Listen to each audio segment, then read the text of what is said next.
पिछले टर्म पर आपने मास परसेंट और वॉल्यूम परसेंट का वीडियो देखा था। अब इसके बाद नेक्स्ट कंडीशन में जो 11th क्लास में आपने स्टडी किया है, मोलरिटी एंड मोल फ्रैक्शन, तीनों बातें यहाँ पर स्टडी करनी है और डिस्कस हम करेंगे आज। सबसे पहले मोलरिटी को हम डिस्कस करते हैं। तो मोलरिटी है क्या? सबसे पहले मोलरिटी की बात करते हैं। मोलरिटी मोलरिटी, अब जैसे इसको वर्ड से ही डिफाइन कर सकते हैं आप। वर्ड से अगर हम डिफाइन करें तो मोलरिटी, रिटी, रिटी मीन्स होता है लास्ट कंडीशन में अगर आप देखें यहाँ पर रिटी है और लिटी, तो रिटी अगर आपका है तो लीटर कंडीशन की अप्लाई होगा। कहने का अर्थ ये हुआ कि द नंबर ऑफ मोल्स, आप लिख सकते हैं डिफिनीशन भी, the number of moles the number of moles of the solute dissolved in dissolved per liter in the solution, dissolved per liter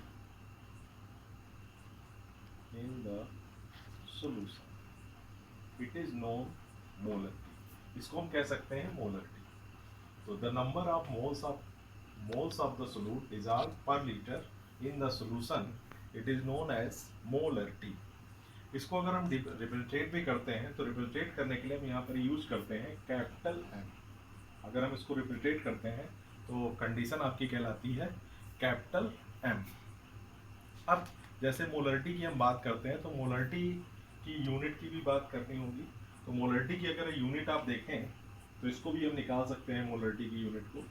molarity equal to, पता होगा आपको, मोल्स ऑफ सोल्यूट अपान, सीधे आप लिख सकते हैं वॉल्यूम ऑफ सोल्यूशन। अब जो वॉल्यूम ऑफ सोल्यूशन है आपका, इसको भी हम यूज कर सकते हैं किसमें? इन ml, इन मिलीलीटर और cm क्यूब, इसमें हम यूज कर सकते हैं। इनटू हम यहाँ पर यूज करते हैं 1000। अब आपको पता है कि 1 लीटर इक्वल टू होता है 1000 ml, पता ही है आपको। तो इसी के अकॉर्डिंग अगर हम देखें तो इसकी यूनिट भी अप्लाई कर सकते हैं, मोल्स पर लीटर। इसकी जो यूनिट हो जाएगी मोल पर लीटर, ये भी कह सकते हैं, या मोल लीटर इनवर्स, इसको भी हम यूज कर सकते हैं, या मोल dm की पावर -3, ये भी हम यूज कर सकते हैं। तो सीधे हम इसी फार्मूले के अकॉर्डिंग इसकी हम यूनिट भी निकाल सकते हैं, मोल पर लीटर या मोल लीटर इनवर्स।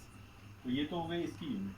अब जैसे आपको बताया गया कि यहाँ पर आपको बताया गया the number of moles the solute dissolve पर लीटर इन द सोल्यूशन, तो इसके अकॉर्डिंग नंबर ऑफ सोल्यूट अगर आपको निकालना है मोल्स की कंडीशन में, तो मोल्स ऑफ सोल्यूट आपने पढ़ा होगा, 9th क्लास में भी इसको स्टडी किया है और 11th में भी स्टडी किया है।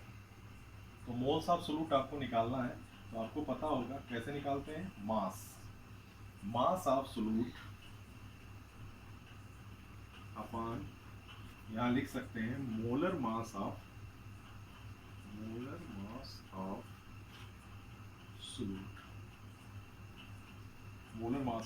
सोल्यूट। सीधे इसी फार्मूले से हम रखकर मोल्स ऑफ सोल्यूट को निकाल सकते हैं। और मोलरिटी के अकॉर्डिंग जैसे जो फार्मूला आपको बताया गया, ये तो मैंने यूनिट आपको बता दी कि कैसे इसकी यूनिट निकालते हैं। इसका जो फार्मूला इसी के अकॉर्डिंग अगर आप अप्लाई करें तो यहाँ पर हो जाएगा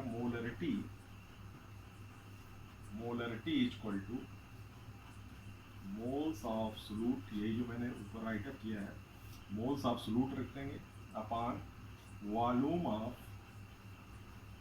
सोल्यूशन इन लीटर। ये फार्मूले पर हम मोलरिटी को अप्लाई करके निकाल सकते हैं। तो मोलरिटी की जो डिफिनीशन थी, ये हमने आपको डिफिनीशन बताई, इसकी यूनिट बताई, और नेक्स्ट कंडीशन में हमने मोलरिटी का आपको फार्मूला आइडेंटिफाई किया कि मोलरिटी के फार्मूले से हम कैसे वैल्यू को पुटअप करके निकालेंगे। अब यहाँ पर मोलरिटी इक्वल टू दिया हुआ है moles of solute upon volume of solution in litre. तो मोल्स ऑफ सोल्यूट मान लीजिए आपके पास नहीं है, तो आप निकाल सकते हैं मास अपॉन मोलर मास करके, सीधे वैल्यू को हम आइडेंटिफाई कर सकते हैं। अब इसी के अकॉर्डिंग यहाँ पर न्यूमेरिकल भी आपको हम अप्लाई कर देते हैं।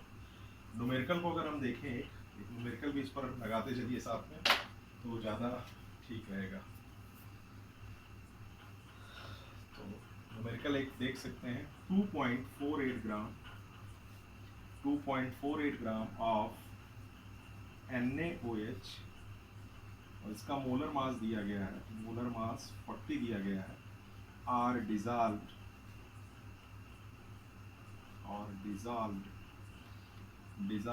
in water, and the solution is made to 100 cm cube in a volumetric flask. Calculate the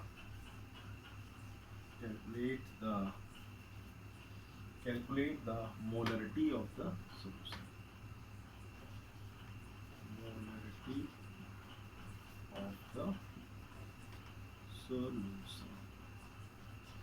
ये हम सीधे निकाल सकते हैं इससे, मोलरिटी ऑफ द सॉल्यूशन। अब इसको निकालने के लिए हमको करना क्या होगा, देखिए यहाँ पर दिया गया 2.48 gram of NaOH, molar mass 40, are dissolve in water, and the solution is made to 100 cm cube in a volumetric flask. Calculate the molarity. अब यहाँ पर मोलरिटी आपको निकालनी है, तो मोलरिटी के लिए फार्मूला आपको बताया गया, ऊपर लिखा हुआ moles of solute upon volume of solution in litre. तो इसके अकॉर्डिंग आप इसको अप्लाई करके निकाल सकते हैं। तो इसके लिए सबसे पहले जो वैल्यू आपको यूज करनी होगी, तो पहले इसको इरेज कर दें, फिर आगे लिखें, क्योंकि तो नीचे आपको दिखाई नहीं देगा।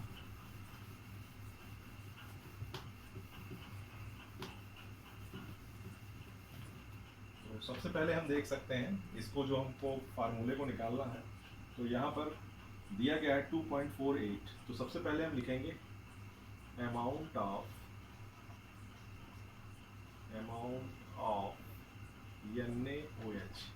NaOH का अमाउंट कितना दिया गया है, 2.46 ग्राम, ये दिया गया है। वॉल्यूम ऑफ सॉल्यूशन कितना दिया गया है, वॉल्यूम ऑफ सॉल्यूशन ये भी हमारे पास है। तो वॉल्यूम ऑफ सॉल्यूशन है 100 cm क्यूब। दूसरा दिया है, अब हमको निकालना पड़ेगा मोल्स, क्योंकि मोल्स है नहीं हमारे पास, तो मोल्स ऑफ NaOH ये भी हमको निकालना पड़ेगा। तो मोल्स ऑफ NaOH के लिए क्या करते हैं, अभी आपको बताया कि मास अपॉन मोलर मास। तो मास ऑफ NaOH लिख लीजिए, mass of sodium hydroxide upon molar mass. ये अब इसमें जो वैल्यू दी गई है वो आप यूज कर सकते हैं। मास दिया है 2.48, जो भी दिया है 2.48 ग्राम है, और मोलर मास आपका है 40। सीधे इसका कैलकुलेट कर देंगे, तो लगभग इसकी जो वैल्यू आती है, इसको कैलकुलेट करने के बाद 0.0615 ये वैल्यू आएगी, 6.65615 मोल, ये वैल्यू आ जाएगी लगभग। अब सीधे हम फार्मूला लगा देंगे मोलरिटी का। मोलरिटी का फार्मूला आपको पता ही है, सीधे वही फार्मूला आप यूज करेंगे। मोल्स ऑफ NaOH आपने निकाल ही लिया है, upon volume of solution into 1000। अब 1000 करना ही पड़ेगा, 1 लीटर इक्वल टू 1000 ml। तो इसके अकॉर्डिंग सीधे फार्मूला आप रख देंगे 0.0, जो ये मोल्स आपने निकाला है सीधे वैल्यू रख दीजिए 0.0615, और वॉल्यूम ऑफ सॉल्यूशन ये दिया है 100 ml, 100 cm क्यूब 100 ml में दिया गया है, इनटू 1000 मिलीलीटर इनवर्स, ये दी गई है वैल्यू। ये ml में रहेगा ही आपका।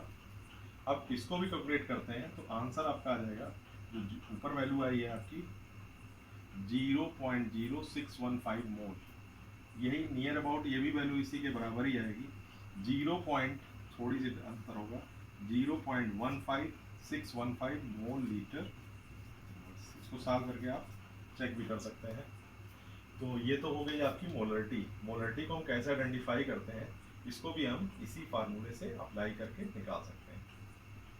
अब नेक्स्ट कंडीशन में आप देखेंगे मोलरिटी हो गई, मोलरिटी आपको बताई गई। अब नेक्स्ट कंडीशन में आप देखेंगे मोलरिटी।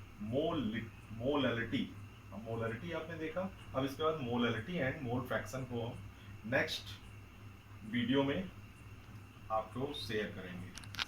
Thank you.